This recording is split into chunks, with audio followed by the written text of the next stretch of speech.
খেলার মাঠে রাজনীতির অভিযোগ তুলে টি-20 বিশ্বকাপে ভারতের বিপক্ষে ম্যাচ বয়কটের সিদ্ধান্তে পাকিস্তানের প্রধানমন্ত্রী শাহবাজ শরীফকে ধন্যবাদ জানিয়েছেন যুব ও ক্রীড়া উপদেষ্টা আসিফ নজরুল।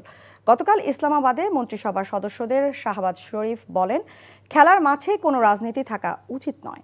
বাংলাদেশের পাশে থাকার কথা উল্লেখ করে তিনি বলেন, খুব ভেবেচিন্তে এই সিদ্ধান্ত নিয়েছে তার দেশ।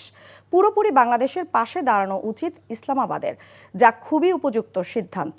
বাংলাদেশের নিরাপত্তা শঙ্কা আইসিসি আমলে না নেয়ার পর থেকেই পাকিস্তান ভারতের বিপক্ষে ম্যাচ না খেলার ঘোষণা দেয়।